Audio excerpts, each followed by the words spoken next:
MBC 2시의 취재 현장. 여러분 안녕하십니까? 송영근입니다. 3월 13일 화요일 2시의 취재 현장 시작합니다. 주요 뉴스입니다. 대통령 4년 연임제와 수도를 법률로 규정하는 등의 개헌 자문안이 문재인 대통령에게 보고됐습니다. 문 대통령은 오는 21일 국회에 발의할 계획입니다. 이명박 전 대통령의 소환을 하루 앞두고 검찰과 이 전 대통령 측 모두 피의자 신문에 대비해 최종 전열을 가다듬고 있습니다. 최대 8%의 수수료가 부과되는 원화 결제 서비스를 소비자가 먼저 거절할 수 있게 됩니다. 교수의 전공의 성추행이 문제가 된 강남 세브란스 병원에 전공의 모집 금지 처분이 내려졌습니다. 잠시 뒤 돌아오겠습니다. 대통령 직속 정책기획위원회 산하 국민헌법 자문특위가 오늘 문재인 대통령에게 정부 개헌안 초안을 보고했습니다. 자세한 소식 청와대 연결해 알아보겠습니다. 이재훈 기자. 네. 초안의 내용을 좀 살펴보지요. 먼저 헌법 전문을 보면은요. 5.18 민주항쟁은 들어갔는데 재작년에 있었던 촛불 항쟁은 빠졌어요. 네. 현행 헌법 전문에는 우리 민족의 역사적 사건으로 3.1 운동과 4.19 민주 이념만 명시되어 있습니다. 그래서 4.19 이후 발생했던 5.18 민주화 운동과 부마 민주항쟁 그리고 60 민주항쟁도 헌법 전문에 포함되어야 한다는 목소리가 커졌는데요. 자문특위는 논의 결과 국가 권력에 대한 국민의 저항권과 시민혁명의 정신 등을 담을 필요가 있다고 판단해서 세 가지 민주화 운동 모두 헌법 전문에 담기로 했습니다. 5.18이나 부마항쟁, 60 등은 발생한 지 30년 이상이 지나서 객관성을 담보할 수 있는 역사적 평가가 이루어졌다는 판단에 따른 것입니다. 이 같은 맥락에서 박근혜 정권을 퇴진시켰던 촛불혁명은 현재 시점과 지나치게 가까워서 역사적 평가가 완료되지 않은 점을 고려해서 헌법 전문에는 포함시키지 않기로 했습니다. 네, 그리고 역시 가장 쟁점이 되는 건 권력구조 개편일 텐데요. 네. 예상됐던 대로 대통령 4년 연임제를 채택하고 대선 결선 투표제도 도입했어요. 네, 애초 자문위는 4년 중임제를 고려했지만 논의 과정에서 4년 연임제로 선회했습니다. 청취자들께서 중임제와 연임제가 뭐가 다른지 궁금해하시는 분들도 계실 텐데요. 네. 중임제를 채택할 경우에는 현직 대통령이 4년 임기를 마친 뒤 치른 대선에서 패배하더라도 다시 대통령에 도전할 수가 있습니다. 하지만 연임제에서는 오직 4년씩 연이어 2번의 임기 동안만 대통령직을 수행할 수가 있습니다. 다시 말해서 현직 대통령이 대선에서 패배하면 재출마가 불가능한 거죠. 하지만 4년 연임제에서는 한국당을 비롯한 야당이 가장 첨예하게 반대하는 쟁점이기 때문에 실제로 정부 개헌안에 포함될지는 미지수입니다. 결선 투표제는 선거에서 과반수 이상의 득표율을 거둔 후보가 없을 경우에는 득표수 순으로 상위 후보 몇 명만을 대상으로 2차 투표를 해서요 당선자를 결정하는 방식입니다. 대통령의 민주적 정당성을 확보하고 인위적 후보 단일화를 방지함으로써 선거권자의 후보 선택권을 충실히 보장할 수 있다는 판단하에 따라 대선 결선 투표제 도입을 결정하기로 한 것으로 알려졌습니다. 네, 수도 조항도 신설되지요. 그렇게 되면 관습헌법에 발목이 잡혔던 행정수도가 실현되는 법적 근거가 생기는 것 아닙니까? 예, 그렇습니다. 현행 헌법에는 수도에 관한 명문화된 조항은 없습니다. 다만 지난 2004년 행정수도 지정을 둘러싼 헌법재판 과정에서 관습헌법에 따라 서울이 대한민국의 수도로 인정된다는 법리가 확립됐습니다. 따라서 헌법의 수도 조항을 신설하는 것은 관습헌법에 발목 잡혀서 무산됐던 행정수도 구상을 재추진할 하는 길이 열린다는 것을 의미합니다. 이는 문 대통령의 공약이었던 대통령 집무실 이전과도 관련된 사안인데요.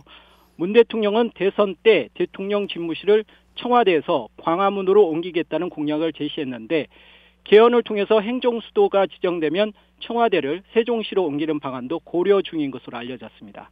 네, 또 초안에는 부적격으로 판단되는 국회의원은 임기 중에 소환해 투표로 파면할 수 있는 국민소환제도 포함됐어요. 네, 국민소환제처럼 직접 민주주의 요소를 강화하는 내용도 많이 포함됐습니다.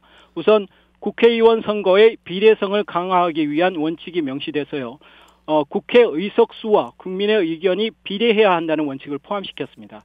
또 말씀하신 것처럼 국민이 부적격한 국회의원을 임기 중에 소환해서 투표로 파면할 수 있게 한 국민소환제, 그리고 국민이 직접 법률안이나 헌법 개정안을 발안할 수 있도록 하는 국민발안제도 포함시켰습니다. 문 대통령은 이 초안을 토대로 개헌안을 확정한 뒤에 오는 21일 국회에 발의할 계획입니다. 지금까지 청와대에서 전해드렸습니다. 네, 이재훈 기자였습니다. 6.13 지방선거 90일 전인 모레부터 선거 후보자의 방송 프로그램 출연과 후보자와 관련 있는 출판 기념회가 제한됩니다. 또 이번 지방선거에 출마할 공무원과 정부투자기관, 지방공사와 공단의 상근 임원, 그리고 언론인 등도 모레까지 사직해야 합니다. 이명박 전 대통령의 검찰 소환이 하루 앞으로 다가왔습니다. 검찰은 막바지 소환 준비에 총력을 기울이고 있고 이명박 전 대통령도 자택에서 변호인들과 함께 내일 소환에 대비하고 있습니다. 법조팀 강현섭 기자와 알아보겠습니다. 이명박 전 대통령 소환이 내일인데 우선 검찰 준비 상황이 어떤가요? 네, 이 전 대통령 소환을 하루 앞두고 조사가 예정된 서울중앙지검은 아침부터 분주했습니다. 우선 조사가 진행될 1001호 조사실 주변 보안이 강화됐고요. 내일 청사 출입 허가를 위한 비표도 따로 발급됐습니다. 내일 하루는 검찰청사 전 구역에 대해서 출입 통제가 이루어지고요. 차량 통행도 전면 금지됩니다. 네, 검찰이 준비한 질문지가 100쪽이 넘는다고 하던데요. 조사 준비는 어떤가요? 네, 검찰은 오늘 밤 늦게까지 조사 전략을 수정 보완하는 작업에 매진할 계획입니다. 단 한 차례 소환으로 이 전 대통령에 대한 조사를 끝내겠다고 밝힌 만큼 신문 내용을 좀 치밀하게 정리하는 건데요. 질문지 초안 분량만 A4 용지 120여 쪽으로 지난해 박근혜 전 대통령 조사 당시 100여 쪽보다 많습니다. 이 전 대통령 혐의가 110억 원대의 뇌물과 직권 남용, 대통령 기록물 관리법 위반 등 세부적인 혐의 사실만 총 20개가 넘는데요. 권력형 부패는 물론 대기업 수사에 나타나는 경영 비리까지 결합돼 있어서 이 전 대통령에게 직접 질문해야 할 사안이 많기 때문이라는 게 검찰의 설명입니다. 네, 내일 조사는 또 어떻게 이루어지게 됩니까? 네, 내일 오전 9시 반쯤 이 전 대통령이 검찰에 출두하면 포토라인 앞에서 대국민 메시지를 밝힌 뒤 1002호에서 검찰 간부를 만나 차를 마시고 바로 옆 조사실로 이동하게 됩니다. 우선 대면 조사가 이루어지고요. 뇌물과 특활비 관련 혐의는 송경호 특수 2 부장검사가, 다스 관련 직권남용과 차명재산 의혹 등은 신봉수 첨단범죄수사 1 부장검사가 직접 조사에 나섭니다. 이에 맞서서 이 전 대통령 측에서는 판사 출신으로 청와대 법무비서관을 지낸 강훈 변호사가 전면에 나서는데요. 당초 전면에 나설 것으로 예상됐던 정동기 전 민정수석은 어제 대한변협의 유권 해석으로 변호인단에서 빠져 있습니다. 오늘 서울 논현동 자택에서 이 전 대통령은 변호인들과 함께 내일 소환에 대비해 법리 검토에 들어가 있고요. 검찰의 예상 질문에 맞서서 답변 준비에 매진하고 있는 것으로 알려졌습니다. 내일 조사의 핵심 쟁점은 뇌물과 다스 실소유주 문제로 보이는데요. 네, 검찰과 이 전 대통령이 첨예하게 대립할 쟁점은 110억 원대의 불법 자금 수수 사실을 이 전 대통령이 알았는지와 다스의 실소유주가 누구인지입니다. 특히 뇌물죄는 이 전 대통령이 받는 여러 혐의 가운데 형량이 가장 무겁고 추후 구속영장 청구 여부와 이후의 양형에 결정적인 영향을 끼칠 수 있는 사안인데요. 검찰은 17억 5천만 원에 달하는 국정원 특활비 대부분을 이 전 대통령이 책임져야 할 뇌물로 보는 반면에 이 전 대통령 측은 김백준 전 기획관 등에게 지시하거나 보고받은 적이 없다며 혐의를 부인하는 입장입니다. 그리고 2007년 대선 전에 받은 민간인 불법 자금은 공소시효가 지난 정치 자금이라고 주장할 것으로 보이고요. 다스의 실수주를 이 전 대통령이라고 적시한 검찰과 달리 다스는 여전히 형인 이상은 회장의 것이라고 주장할 것으로 보입니다. 하지만 그동안 이 전 대통령의 방패막이었던 측근들이 잇따라 자술서를 제출하거나 진술을 번복했고 지난 1월 달에 영포빌딩 비밀창고에서 압수한 방대한 분량의 결정적 물증 등을 통해서 검찰은 혐의 입증에 자신감을 보이고 있는 상황입니다. 네, 강현섭 기자였습니다. 송영근 앵커가 진행하는 2시의 취재 현장 듣고 계신 지금 시각은 2시 10분, 서울지방 현재 기온 17도입니다. 그동안 사용에 제약이 많았던 신용카드 포인트와 부가 서비스가 앞으로 쉽고 간편해질 전망입니다. 신지영 기자입니다. 그동안 신용카드 제휴 포인트는 가맹점이 폐업했거나 제휴를 끊으면 사실상 사용이 불가능했습니다. 이에 대해 금융감독원은 신용카드 제휴 포인트를 어디서든 사용이 가능한 대표 포인트로 전환하기로 했습니다. 일부 제휴 포인트는 평균 2, 3년 뒤 소멸돼 유효기간이 5년 이상인 대표 포인트보다 사용기간이 짧은 탓에 사용하기가 어렵다는 지적이 많았습니다. 또 해외여행이나 직구 과정에서 현지 통화가 아닌 원화로 결제하는 서비스를 사전에 차단하는 제도를 오는 9월까지 도입하도록 각 카드사에 요구했습니다.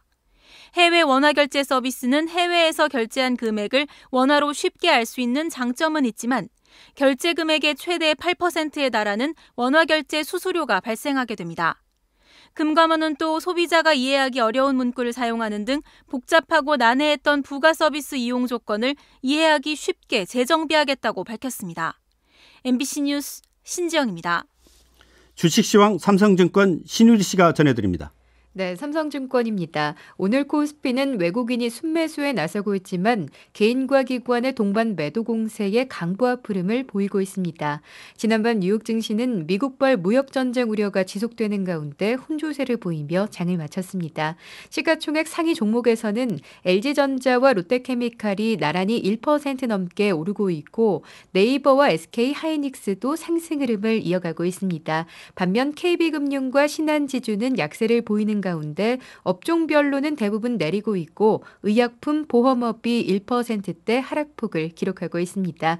이 시각 현재 코스피는 어제보다 4.05포인트 상승한 2488.01포인트를, 코스닥 지수는 1.28포인트 오른 885.51포인트를 기록하고 있습니다. 지금까지 삼성증권이었습니다. 간추린 소식과 달시 김수지 아나운서가 전해드립니다. 보건복지부가 산부인과 교수의 전공의 성추행으로 문제가 된 강남 세브란스 병원에 2년간 전공의 모집 금지 처분을 내렸습니다. 이번 조치는 성추행 문제 등과 관련한 조사 과정에서 이루어졌습니다. 복지부는 강남 세브란스 병원의 전공의 모집 금지와 함께 과태료 100만 원 처분을 내렸으며 병원은 별도의 이의제기 없이 이를 받아들이기로 했습니다. 날씨입니다. 오전 11시를 기해 서울의 초미세먼지 주의보가 해제됐습니다. 오늘 오후부터 미세먼지 농도가 점차 옅어지겠지만 경기 북부와 강원 영서지방은 온종일 나쁨 수준을 보이겠습니다. 오늘 최고 기온은 서울 17도, 대구와 광주 21도 등으로 어제보다 1도에서 4도가량 올라 더욱 따뜻하겠습니다. 네, 오늘 순서 여기까지입니다. 감사합니다. 내일 뵙겠습니다.